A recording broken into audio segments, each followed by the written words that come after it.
ഭാഗത്ത് താമസിക്കുന്ന ഓരോ കർഷകനും പ്രകൃതിയെ പരമാവധി സംരക്ഷിച്ച് ഒരു ഉപദ്രവം ചെയ്യാതെ ജീവിക്കുന്നവനാണ്. ഞങ്ങളെ കുറ്റം പറയുന്ന ഈ പ്രകൃതി സ്നേഹികൾ ആന്ധ്രയിൽ നിന്ന് കൊണ്ടുവരുന്ന അരിയും പഞ്ചാബിൽ നിന്ന് കൊണ്ടുവരുന്ന ഗോതമ്പും നിന്നിട്ട് അതിനുള്ള പെട്രോളിന്റെയും ഡീസലിന്റെയും പൈസയും ട്രാൻസ്പോർട്ട് ചാർജും മുടക്കിച്ച് അത് കഴിച്ച് എയർ കണ്ടീഷനിൽ ഇരുന്ന് ഞങ്ങളെ ചീത്ത പറയുമ്പോൾ ഞങ്ങൾ കൃഷിക്കാർ ഞങ്ങളുടെ കൃഷിയിടത്തിൽ വിളഞ്ഞ ചക്കയും ചക്കക്കുരുവും കപ്പയും ചേനയും ചേമ്പും കാച്ചിലും കഴിച്ചിട്ടിരുന്നിട്ടാണ് നിങ്ങളുടെ ഈ ആക്രോശങ്ങൾ കേൾക്കുന്നത്. നിങ്ങൾ അറിഞ്ഞിരിക്കുക, ഈ ആഗോള താപനം ഉണ്ടാക്കുന്നത് ഈ സഖ്യപർവ്വതത്തിൽ താമസിക്കുന്ന ഒരു കൃഷിക്കാരനുമല്ല. കാലാവസ്ഥാ വ്യതിയാനത്തിൽ ഞങ്ങൾക്ക് ഒരു പങ്കുമില്ല. ഞങ്ങളുടെ കൃഷിയിടങ്ങൾ ഏകദേശം 100% ഹരിത ആവരണമുള്ളതാണ്, ട്രീ കവറേജ് ഉള്ളതാണ്. അല്ലെങ്കിൽ ഞങ്ങളുടെ കൃഷിയിടത്തിൽ വന്ന് നോക്കുക, തരിശായിട്ടും തെളിച്ചു വിട്ടിരിക്കുന്ന ഒരു സ്ഥലവും ഇല്ല. എന്റെയൊക്കെ വീടിന് മുകളിൽ വരെയും മരങ്ങളുണ്ട്, തെങ്ങും മറ്റു മരങ്ങളും ഉണ്ട്. ഞങ്ങളുടെ മിറ്റമൊക്കെ മരം കൊണ്ട് നിറഞ്ഞിരിക്കുകയാണ്.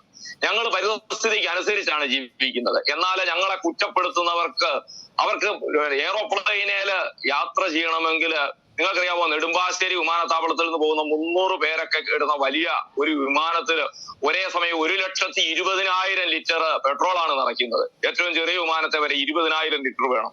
ട്രെയിനിന് ഡീസൽ അടിക്കുന്ന അല്ലെങ്കിൽ ട്രെയിനിന് ഉണ്ടാക്കാനായിട്ട് ഒരു ദിവസം ലക്ഷക്കണക്കിന് ടണ്ണ് കൽക്കരിയാണ് ഈ രാജ്യത്ത് കത്തിക്കുന്നത്. ഇതൊന്നും ഉപയോഗിക്കുന്നത് ഈ നാട്ടിലെ പാവപ്പെട്ട കർഷകരല്ല. എന്നിട്ട് ഞങ്ങളെ കുറ്റപ്പെടുത്തുന്നു. ഈ കാലാവസ്ഥ വ്യതിയാനം ഞങ്ങളുടെ തലയ്ക്കുണ്ടാക്കി വെച്ച് ഞങ്ങൾ ജനിച്ച ഞങ്ങളുടെ ഈ ഭൂമിയിൽ ഞങ്ങൾക്ക് ജീവിക്കാൻ മേലെന്നാക്കി ഞങ്ങളിൽപ്പെട്ട ഞങ്ങളെ പോലെ തന്നെ ഇന്നലെ വരെ ഞങ്ങളുടെ കൂടെ മണ്ണിൽ പണിയെടുത്ത പാവപ്പെട്ട മനുഷ്യരെ മണ്ണിനടിയിലും മരവിച്ച് കിടക്കുമ്പോൾ അതിന്റെ കണ്ണുനീരോടെ ഇരിക്കുന്ന ഈ പാവപ്പെട്ട കൃഷിക്കാരെ ഫലിക്കണമെങ്കിൽ, നുണ പറഞ്ഞ് ഞങ്ങളെ കുറ്റപ്പെടുത്തി ഞങ്ങളുടെ ആത്മാവിനെ കൂടുതൽ ആഴത്തിൽ മുറിവേൽപ്പിക്കണമെങ്കിൽ ദുഷ്ട മനസ്ഥിതി ഉള്ളവർക്ക് മാത്രമേ സാധിക്കുകയുള്ളൂ. ഞങ്ങളെ കുറ്റപ്പെടുത്തുന്നവരോട് ഞങ്ങൾ ചോദിക്കുകയാണ്, ഞങ്ങൾ സാധാരണഗതിയിൽ എന്തെങ്കിലും അസുഖമൊക്കെ വന്നാൽ പച്ചവെള്ളം കുടിച്ച് കയറി കിടക്കുമല്ലോ, വല്ല പച്ചമരുന്നും കഴിക്കും. ഈ കപട പരിതസ്ഥിതി പ്രകൃതിവാദികൾ എന്തുകൊണ്ടാണ് അവർക്കൊരു അസുഖം വരുമ്പം രാസചികിത്സയ്ക്ക് പോകും? എന്നിട്ട് ഞങ്ങൾ പ്രകൃതിയോടണങ്ങി ജീവിക്കുന്ന ഞങ്ങളോട് ജൈവ കൃഷി ചെയ്യണമെന്ന് പറയും. അപ്പോൾ അവനവന്റെ ശരീരത്തിൽ അസുഖം വന്നാൽ രാസകൃഷി, അവനവന്റെ ഞങ്ങളുടെ പറമ്പിൽ ഞങ്ങൾക്ക് ജൈവ കൃഷി ഉപദേശിച്ച് തരുന്നവരോട് ഞാൻ പറയും, നാളെ മുതൽ നിങ്ങൾ പ്രകൃതി ചികിത്സ ചെയ്യുക, എന്നിട്ട് ഞങ്ങളെ വന്ന് ഉപദേശിക്കുക.